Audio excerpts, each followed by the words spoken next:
Don't mind me, I'm just fishing. Aw, man, trash! The hype for New Horizons was overwhelming. There was literally no escaping it, because the world was about to lock down and Barbenheimer's older brother was about to burst in with a shotgun and a smile. New Horizons was my first Animal Crossing game, so you could say I'm a pandemic baby. Normally I don't like cozy games that much. What, you think I'm gonna tuck the little baby to sleep? Turn out the lights? No! Wake up, soldier! There's a mountain of hell energy entering this UAC facility and only you know where the spine is located! The term cozy games, I feel, lumps a lot of shit together. But I think for most people it brings to mind a pretty consistent selection of titles. What they have in common is this overall slowed down, cutesy sort of vibe, with goals that are more meditative than they are exciting. That's a bit of an uphill battle for me. If a game in this vein feels like it presents a list of tasks rather than focused goals, or has mechanics that feel tedious rather than rhythmic, I bounce off pretty fast. But after conquering hell with nothing but a gun and 8 other guns, please, please, please play Doom Eternal. It is such a good game. I can't recommend this game enough. I fucking love it so much. Animal Crossing seemed like a compelling way to try something different and actually relax my shoulders for once. The world was genuinely a stressful and scary place at the time, so having some relief like that would have been pretty fucking sick. All my streamer friends were gonna play it, and it seemed like a fun experience I would get to share with my online community and my real-life friends. It was time to take a risk and try a game that's inherent goal wasn't to create tension, but to relieve it. Well, I'm relieving myself right now. That means I'm peeing, because the game is nearby in the water, so some pee is getting on the game.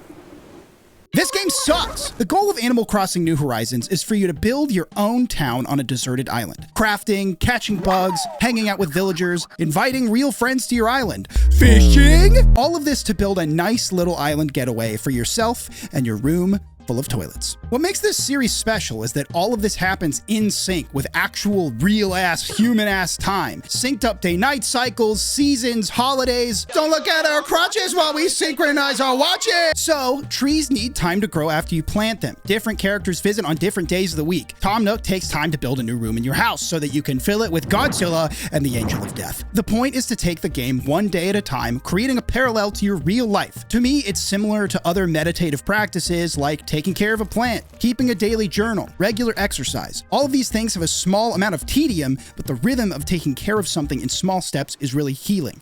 But in New Horizons, none of it matters. You can just dump a bucket of water on those plants and walk 1,000 miles with a 1-second mile time. Holy shit! You can circumvent the daily ethos of the game with something the community calls time. Just change what time it is in your Switch internal clock, and suddenly, beautiful structures are created nearly immediately. You're living in the Garden of Eden. 10 years of bank interest generate in a few minutes. You can go see the Easter Bunny on any day of the year, for some reason. I genuinely think this undermines the entire spirit of the game. If I had been playing the game faithfully for 2 weeks, waiting for each item to be delivered in the mail, tending to nature in its natural flow, finally had a somewhat nice island, and then visited a friend who built Rome in a day, I think that does invalidate my time in the game. What incentive do I have to not do the same time traveling? It turns a game meant to be a day-to-day, laid-back journey into an arms race to see who can build enough mechs before your friend annexes you. Yes, anybody can play the game however they want, but being on social media and seeing people build the most beautiful shit ever so unnaturally quick, it stressed me out and soured my experience really fast. I am also aware that while I'm not the only person who holds these feelings, they are more personal feelings than they are objective critique. In my research for this video, I found that opinions on time travel are incredibly contentious. I found this quote from an Animal Crossing creator that really struck a chord with me.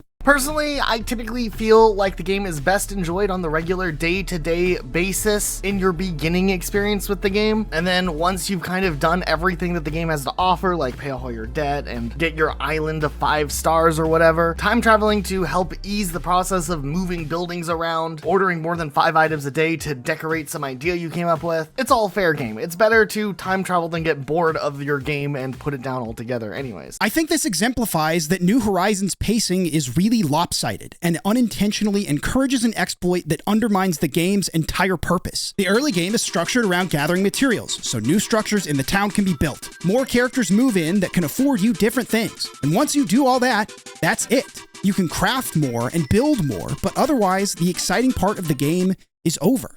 New Horizons just ends up being endless iPhone tasks and collecting bugs. That's not cozy, that's a gig economy. Well, what about the nice fine folks living in this town you've built? Surely there's something interesting to do here that's relaxing and fun? Relaxing? Sort of. Fun? No. This game, in comparison to the rest of the series, seriously neutered what kind of character interactions you could actually have. They're all really nice to you, but they don't really do anything else besides surprise you on your birthday and constantly try to break into your house. Villagers from the old games didn't just gas you up. They could be fucking rude to you, and you had to win them over during your playthrough by constantly talking to them and helping them out. Also, the character Rossetti was fucking insane. His goal in the first game was to scold you if you reset your game without saving. At one point, he turns your screen black and tricks you into thinking he deletes your save file. It's nuts. I would rather have interesting characters that I want to learn more about, even if they bite back. It's that kind of investment that actually keeps me wanting to play the game, even if I have some momentary tension in an ocean of chill. You don't get yoga chops like these without a little stress in your loins, all right? That's part of building a habit. Now downward dog! Well, at least I can chill out online with my friends. I just have to wait for this loading screen to go away.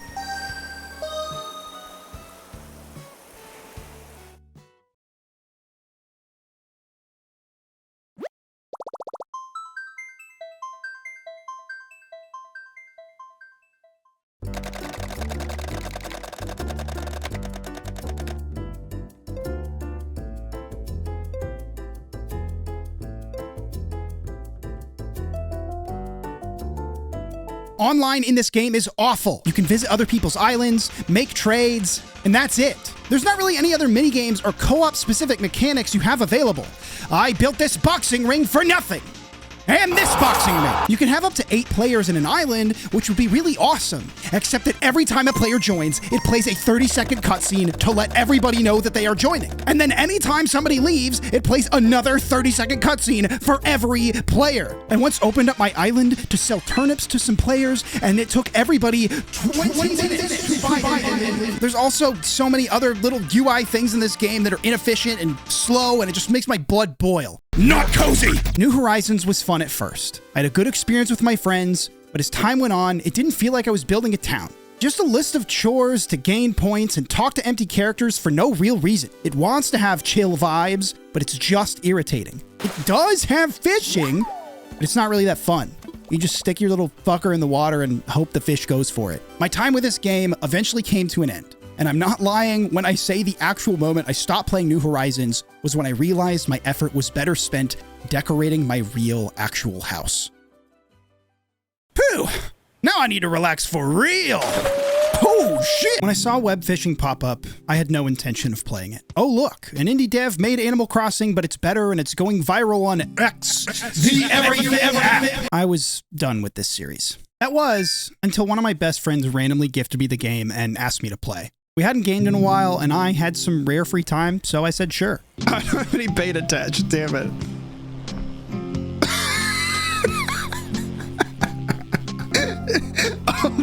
Oh yeah, how do I meow? G. Dude, earlier this guy sent me a letter, and I was like, oh, he sent me 18 beers. No, he sent me 18 stacks of 99 beers. He's like, yeah, my friend randomly sent it to me, and so I'm just giving them away. So wait, I'm passing I got it a on. letter. That's, yeah, instead of High Life. Wait, is this his beer? Let's crack open some colas. Okay, yeah, let's crack them. Oh, hell yeah. Wait, oh, is the character moving on its own? Or am I? Yeah, you're hammered, dude. I can't believe that you sent me 1,000 beers. I mean, come on, does New Horizons have the brewskis? Let's go! I was immediately smitten. At first, it was just that I got to have this random spur-of-the-moment experience with my friend, but as I started to compare it to its influences is when I really saw how special it was. Webfishing is not Animal Crossing New Horizons. It does have key similarities, customizable animal characters, its own unique kind of animalese.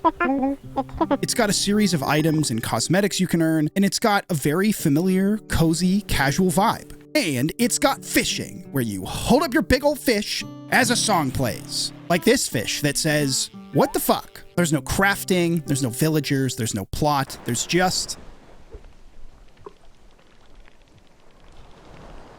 You know what? This game to me feels like Risk of Rain 2 because it's just cooperative. And so everybody's like going after these little goals. Everybody can just kind of exist next to each other. It's like co-working. Everybody's running around the beach doing their own thing or not. And you're totally free to just do both of those things. Yeah.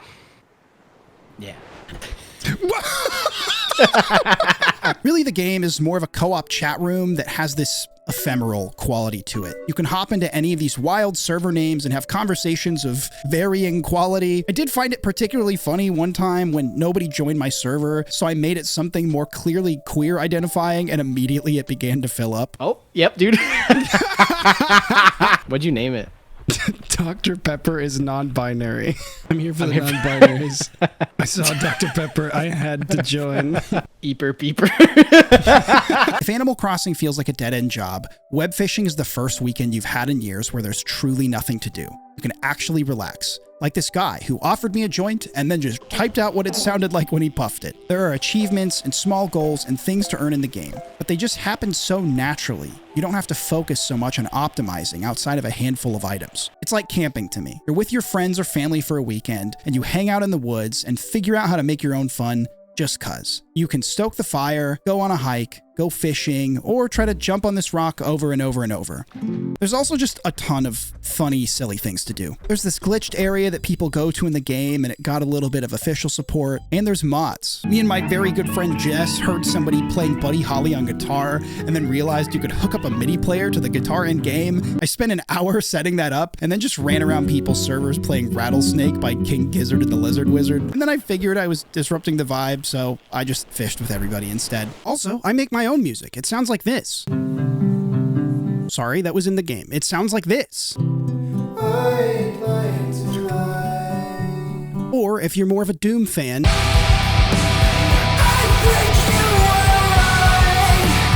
link is in the description. Check it out, please, please, please. Thank you. I spent all this time deconstructing the failures of this massive game that attempts to do a lot of stuff in the name of being cozy, only to equate it with this one game that does one cozy thing very well, but kind of looks the same, sort of. But that's really the point. It's nice to have a game that gives the same vibes as Animal Crossing without any of the weight or baggage to it. If you're not going to have a holistically satisfying experience, why not just give it all up and fish for a while instead? Who knows how long I'll play Webfishing or how long it lasts. The main issue I alluded to in the beginning of the video is that some players have learned how to join any lobby, public or private. Because it's a P2P game, your IP address is inherently vulnerable, but now it's vulnerable even if you're playing privately with your friends. Usually it's this guy named Air Traffic Control who just jumps into your server and says the airport closest to you, which is not the end of the world, but also not a desirable result. I'm also not a networking guy. I made this portion with the advice from my friends and research. You'll be all right, but stay safe. So don't stream it if you're not a world traveler, and a VPN is definitely suggested, or playing in offline mode. Hopefully it gets fixed up, but the main dev seems to be taking some time away. The game was massively successful, and with updates, it could have a really long life. At the very least, it was a game that succeeded at exactly what it was trying to do. A little spot to hang out that feels pretty cozy. Yeah, no, this is good. I need like 8 more beers.